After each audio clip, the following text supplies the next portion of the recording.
নমস্কার, কেমন আছেন সকলে? স্টক মার্কেট অ্যানালাইসিসের আরেকটি নতুন ভিডিওতে সকলকে স্বাগত। সো বন্ধুরা, আজকে আমি যে স্টকগুলো নিয়ে কথা বলবো তার মধ্যে একটি স্টক প্রায় 17 বছর পর ব্রেকআউট করেছে। অর্থাৎ সেই স্টকটি আগামী দিনে কত দূর যেতে পারে বা তার চার্ট প্যাটার্ন কি বলছে সেই নিয়ে আলোচনা করব। আরেকটি স্টক প্রায় 7 বছর পরে ব্রেকআউটের মুখে, অর্থাৎ এখনো ব্রেকআউট হয়নি কিন্তু ব্রেকআউটের মুখে আছে, একটা ভালো ধরনের ট্রেডিং অপরচুনিটি এখানে দেখা যাচ্ছে। সো বন্ধুরা, আমরা স্টকগুলো দেখে নেওয়ার আগে আমরা আগে মার্কেট অ্যানালাইসিস করে নেব। আমরা যদি এখানে নিফটির চার্টটা ওপেন করে নিই তাহলে দেখতে পাবো যে নিফটি তার যে অল টাইম হাই লাগিয়েছিল 24,854, সে 24,854 সেখান থেকে গত শুক্রবার একটা বিগ রেড ক্যান্ডেল তৈরি করে এবং নিফটি সেখান থেকে 1% ফল করে। শুধু নিফটি নয়, নিফটির সঙ্গে সঙ্গে নিফটি ব্যাংকও প্রায় 1%-এর কাছাকাছি ফল করে। নিফটি মিড ক্যাপ 100 এবং নিফটি স্মল ক্যাপ 100 প্রায় 2% করে কি করে ফল হয়। এখন যদি আমরা চার্টে দেখি কি দেখতে পাচ্ছি, নিফটি তার অল টাইম হাইয়ের কাছে গিয়ে একটা স্ট্রং রেড ক্যান্ডেল তৈরি করেছে এবং এটা দেখতে অনেকটা বিয়ারিশ এনগালফিং প্যাটার্নের মতো। এখন টপে যদি বিয়ারিশ এনগালফিং প্যাটার্নের মতো প্যাটার্ন তৈরি হয় তাহলে এখান থেকে মার্কেট নিচে পড়তে পারে কি উপরে যাবে সেটা আমরা কেউ জানি না। সো আমরা এখন দেখে নেব নিফটির নেক্সট সাপোর্ট কি হতে পারে যদি নিচে পড়ে। ঠিক আছে, তো চলুন দেখে নেওয়া যাক। তো নিফটির নেক্সট সাপোর্ট কি হতে পারে সেটা দেখার আগে আমরা নিফটির উইকলি চার্টটা একবার ওপেন করে নেব। তো আমরা উইকলি চার্টটা ওপেন করে নিয়ে দেখতে পাচ্ছি এখানে। তো আমরা প্রথমে নিফটির উইকলি চার্টটা ওপেন করে নিচ্ছি। তো নিফটির উইকলি চার্টটা ওপেন করলে আমরা এখানে দেখছি নিফটির টপে এখানে একটা শুটিং স্টারের মতো ক্যান্ডেল তৈরি করেছে। ঠিক আছে, শুটিং স্টারের মতো ক্যান্ডেল তৈরি করেছে। যদি এই শুটিং স্টার ক্যান্ডেলের নিচে কোনো ক্যান্ডেল ক্লোজ করে তাহলে নিফটি কিছুটা ফল করতে পারে। এবারে আমাদের প্রশ্ন হচ্ছে কতটা ফল করতে পারে। তো চলুন সেইটাই দেখে নেব, নিফটি যদি ফল করে কোথায় তার নেক্সট সাপোর্ট হতে পারে। ঠিক আছে, তো সেই জন্য আমি নিফটির ডেলি চার্ট ওপেন করে নিচ্ছি।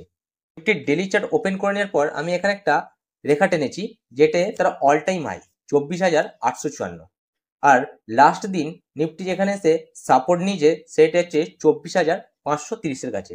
এখন যদি নিফটি 24,530 অর্থাৎ সাইকোলজিক্যাল নাম্বার 24,500 এটাকে যদি ব্রেক করে একটা ক্যান্ডেলে রেড ক্যান্ডেলে ক্লোজ করে তাহলে নিফটির নেক্সট সাপোর্ট হতে পারে এই লেভেলটা, যেখানে কিছুদিন যাবৎ কনসোলিডেট করেছিল।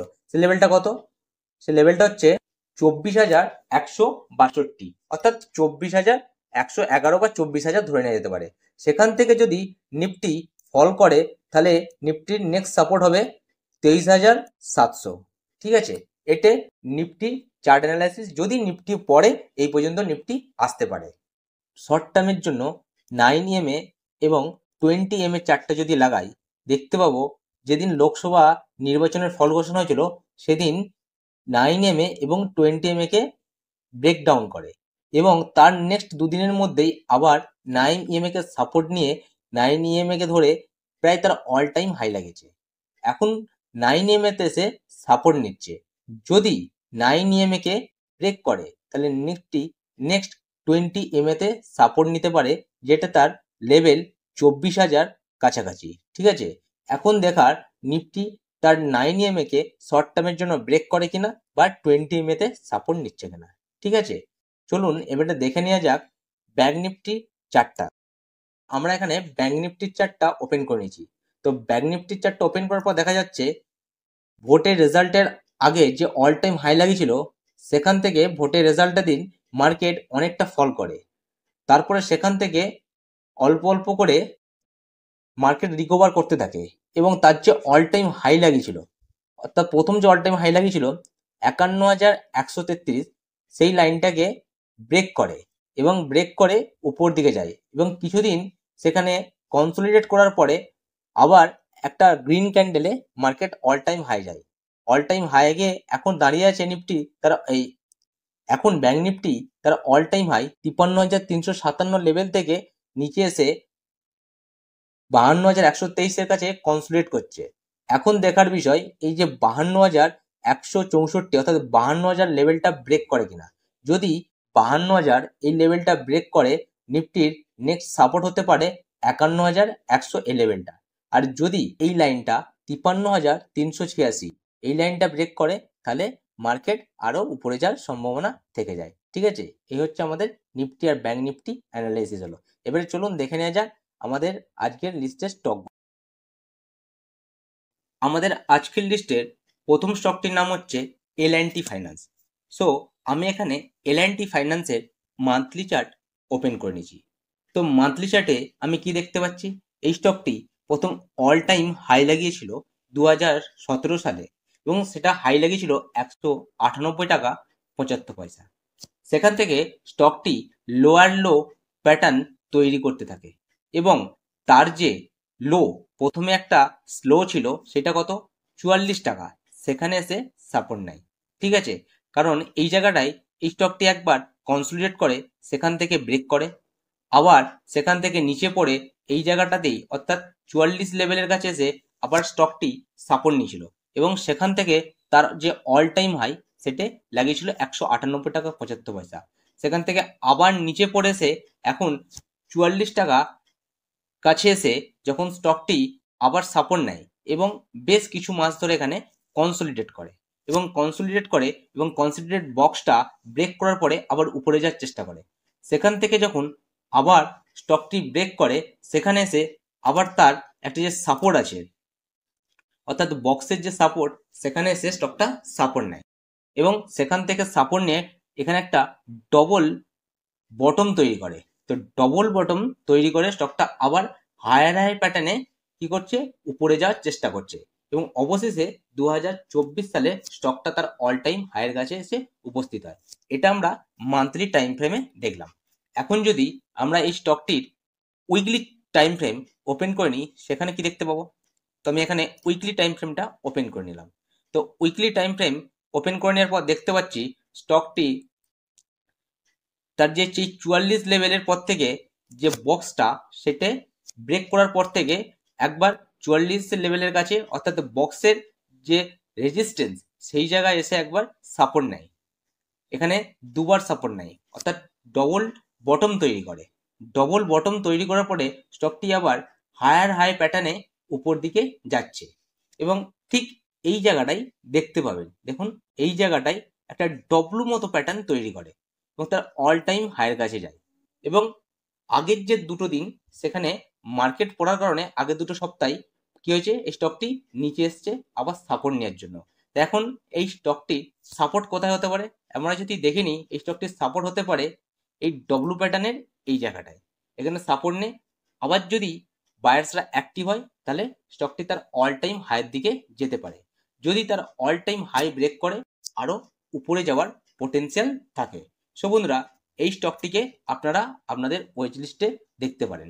ঠিক আছে, এর যদি আমি এখন এই স্টকটির যদি এখন আমি ডে টাইম ফ্রেম ওপেন করে নিই, সেখানে কি দেখতে পাবো, সেখানে দেখতে পাচ্ছি এই স্টকটি উপরে যাওয়ার পরে নিচে ব্রেক করে, আবার সেখান থেকে উপরে যাওয়ার চেষ্টা করে, আবার সেখান থেকে ব্রেক করে, অর্থাৎ নেক্সট দুটো ট্রেডিং সিজনে মার্কেট ফল হওয়ার কারণে স্টকটি এখন নিচে পড়েছে।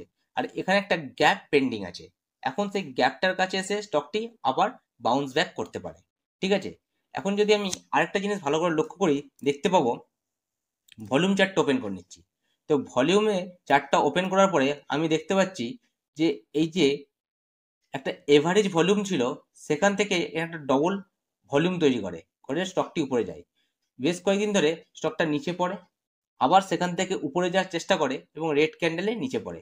এখন দেখার এই যে তার গ্যাপ আছে, সেই গ্যাপটা থেকে স্টকটা বাউন্স ব্যাক করে উপরে যায় কিনা। যদি উপরের দিকে বাউন্স ব্যাক করে অর্থাৎ বায়ার্সরা যদি অ্যাক্টিভ হয়, তাহলে এই স্টকটি আরো উপরে যাওয়ার সম্ভাবনা থাকে, অর্থাৎ তার যে অল টাইম হাই 198 টাকা, সেখান থেকে যদি ব্রেক করে তাহলে এই স্টকটি আরো উপরে যেতে পারে কিছু দিনের মধ্যে, এবং আমরা এখান থেকে একটা ভালো প্রফিট পেতে পারি। ঠিক আছে, তো বন্ধুরা এই স্টকটিকে আপনারা আপনাদের ওয়াচ লিস্টে রাখতে পারেন। ঠিক আছে,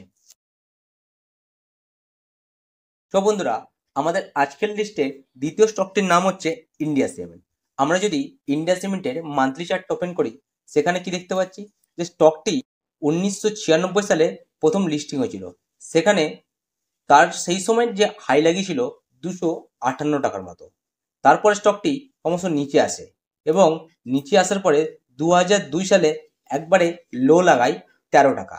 সেখান থেকে স্টকটা আস্তে আস্তে বাউন্স ব্যাক করে এবং 2007 সালে স্টকটি তার অল টাইম হাই লাগায় 332 টাকা 60 পয়সা এবং অল টাইম হাই লাগিয়ে স্টকটা ক্রমশ নিচে পড়ে এবং নিচে পড়ার পরে দীর্ঘদিন যাবৎ স্টকটা একটা রেঞ্জের মধ্যে ট্রেড করতে থাকে। ঠিক আছে, এখন আমরা যদি দেখি এই একটা রেঞ্জ, এই রেঞ্জের মধ্যে স্টকটা ট্রেড করতে থাকে। ঠিক আছে, এবং একসময় এই রেঞ্জটা ব্রেকআউট করে, কিন্তু ব্রেকআউট সাস্টেন করতে পারেনি, আবার স্টকটা নিচে পড়ে যায়। এখন আমি যদি মান্থলি টাইম ফ্রেমটা ভালো করে লক্ষ্য করি, তাহলে কি দেখতে পাবো, স্টকটা এই যে লাস্ট নিচে পড়েছিল সেখান থেকে আস্তে আস্তে রিকভার করছে এবং রিকভার করে হায়ার হাই প্যাটার্ন তৈরি করছে এবং হায়ার হাই প্যাটার্ন তৈরি করে স্টকটা উপরের দিকে যাওয়ার চেষ্টা করেছে এবং এখন অর্থাৎ 2024 সালে সে তার যে অল টাইম হাই লাগিয়েছিল 332 টাকা 60 পয়সা, সেইটাকে ব্রেক করে। আমরা এখন যদি ভলিউমের চার্টটা ওপেন করে নিই, সেখানে দেখতে পাবো কি, তো ভলিউম চার্টটা ওপেন করলে আমরা দেখতে পাচ্ছি তার যে এভারেজ একটা দীর্ঘদিনের ভলিউম ছিল, সেই ভলিউমটা গত জুন মাসে একটা ব্রেক করে একটা বিগ ভলিউম তৈরি করে। তার সঙ্গে সঙ্গে যে ক্যান্ডেলটাও একটা বিগ ক্যান্ডেল তৈরি করে এবং এই মাসে আরেকটা বড় গ্রিন ক্যান্ডেল তৈরি করে এবং তার যে অল টাইম হাই 332 টাকা 60 পয়সা সেটাকে ব্রেক করে এবং অল টাইম হাই লাগায় 354 টাকা এবং তার সঙ্গে সঙ্গে একটা বিগ গ্রিন ক্যান্ডেল তৈরি করে। আর এখানে যদি ক্যান্ডেলটাকে আমরা দেখি, একটা স্ট্রং গ্রিন ক্যান্ডেলে এটা ব্রেক করে। এখন আমরা এই স্টকটির যদি উইকলি টাইম ফ্রেম ওপেন করে নিই, সেখানে দেখতে পাবো, তো আমরা এখন এখানে উইকলি টাইম ফ্রেম ওপেন করে নিচ্ছি। তো উইকলি টাইম ফ্রেম ওপেন করে আমরা এখানে একটা রেখা টেনেছি। কি দেখতে পাচ্ছি রেখাটা, এখানে দেখতে পাচ্ছি স্টকটা এখান থেকে একবার উপরে যায়, আবার এই জায়গায় এসে স্টকটা সাপোর্ট নেয়, আবার সেখান থেকে উপরে যাওয়ার চেষ্টা করে, প্রায় কাছাকাছি এসে স্টকটা সাপোর্ট নেয়, আবার উপরে যাওয়ার চেষ্টা করে, সেখান থেকে আবার সাপোর্ট নেয়। অর্থাৎ এই জায়গাটায় কতবার সাপোর্ট নিয়েছিল, একবার, দুবার, তিনবার, চারবার। এই জায়গায় সাপোর্ট নেওয়ার পরে স্টকটা আবার উপরের দিকে যাওয়ার চেষ্টা করে। আমি এখানে যদি একটা জোন তৈরি করি, অর্থাৎ ভায়োলেট কালার দিয়ে যে জোনটা তৈরি করি, এই জোনটা দেখা যাচ্ছে, এই জোনটার কাছটা এসে দুটো সপ্তাহ কনসলিডেট করে। কনসলিডেট করার পরে আগের সপ্তাহে এই স্টকটা তার যে অল টাইম হাই কত 332 টাকা, সেটাকে ব্রেক করে এবং অল টাইম হাই লাগায় কত 354 টাকা 35 পয়সা। ঠিক আছে, এখন স্টকটা তার যে অল টাইম হাই সেটাকে ব্রেক করে দিয়েছে, ব্রেক করে উপর দিকে গেছে। ঠিক আছে, আর তার সঙ্গে তার যদি আমি ভলিউমটা লক্ষ্য করি, দেখবো গত 2-3 সপ্তাহের ভলিউম খুব ভালো তৈরি হয়েছে। ঠিক আছে, এখন আমরা এই স্টকটার যদি ডে টাইম ফ্রেমটা ওপেন করে নিই, তো ডে টাইম ফ্রেমটা ওপেন করলে কি দেখতে পাচ্ছি, স্টকটা এখানে একটা গ্যাপ আপ ওপেন হয়। গ্যাপ আপ ওপেন হওয়ার পরে এই যে ভায়োলেট লাইন অর্থাৎ একটা জোন তৈরি করা হয়েছিল, সেই জায়গায় এসে সাপোর্ট নেয়, সাপোর্ট নিয়ে উপরে যায় এবং এই জায়গাটায় 2-3 দিন কনসলিডেট করে। কনসলিডেট করার পরে অল টাইম হাইয়ের থেকে তার যে এখন যে হাই 354 টাকা সেখানে উপস্থিত হয়েছে। মানে এখন বলা যেতে পারে এই স্টকটা তো অলরেডি কত রিটার্ন দিয়ে দিয়েছে, কয়েকদিনে প্রায় 17 থেকে 18% রিটার্ন দিয়ে দিয়েছে। এখনো কি রিটার্ন দিতে পারে? হ্যাঁ বন্ধুরা, স্টকটি যেহেতু স্টকটি 2007 সালে অল টাইম হাই লাগিয়েছিল, এখন 2024 অর্থাৎ প্রায় 17 বছর পরে স্টকটি তার ব্রেকআউট করেছে। অর্থাৎ এত বছর পরে ব্রেকআউট করেছে মানে স্টকটার মধ্যে কিছু তো অ্যাক্টিভিটি হচ্ছে, সেই জন্যই স্টকটি এত উপরে গেছে। এখন স্টকটিতে কখন এন্ট্রি নেবেন? স্টকটি যদি এখন এখান থেকে কিছুটা নিচে পড়ে, নিচে পড়ার পরে যদি আবার বাউন্স ব্যাক করে, তাহলে এই জায়গাটা করে আপনারা এন্ট্রি নিতে পারেন, অথবা যখন বাউন্স ব্যাক করার পরে এই লেভেলটা যখন আবার ব্রেক করবে তখন এন্ট্রি নিতে পারেন। আর যদি এখন এই যে গ্যাপ আছে এই জায়গাটায় যদি এসে যদি একবার সাপোর্ট নেয়, তাহলে এখানে আপনারা বাইং এর অপরচুনিটি পেতে পারেন। ঠিক আছে, তবে স্টকটি আগামী দিনে আরো অনেক দূর যাওয়ার সম্ভাবনা আছে, কারণ 17 বছর পরে স্টকটা ব্রেকআউট করেছে। কিছু এর মধ্যে অ্যাক্টিভিটি হচ্ছে, সেই জন্যই স্টকটি ব্রেকআউট করছে। তো এই স্টকটিকে আপনারা আপনাদের ওয়াচ লিস্টে রাখতে পারেন। সো বন্ধুরা, এটা আমার কোনো রেকমেন্ডেড নয়, এটা অনলি আমার এডুকেশনাল পারপাস এবং আমার অ্যানালাইসিস। তো আপনারা এটাকে আপনাদের চার্ট লিস্টের মধ্যে বা আপনাদের স্টক লিস্টের মধ্যে রাখতে পারেন এবং অ্যানালাইসিস করতে পারেন। কেনা বা বেচার কোনোটার পরামর্শ এখানে দেওয়া হচ্ছে না। ঠিক আছে, আমি এখানে চার্ট অ্যানালাইসিস করে আপনাদের জাস্ট দেখাচ্ছি। সো এই ভিডিওটি কেমন লাগলো অবশ্যই কমেন্ট করে জানান। ভিডিওটা যদি ভালো লাগে অবশ্যই একটা লাইক করুন, আর এইরকম ইনফরমেটিভ ভিডিও পেতে আমাদের চ্যানেলটিকে সাবস্ক্রাইব করে রাখুন। দেখা হচ্ছে পরের ভিডিওতে। ভালো থাকবেন, সুস্থ থাকবেন।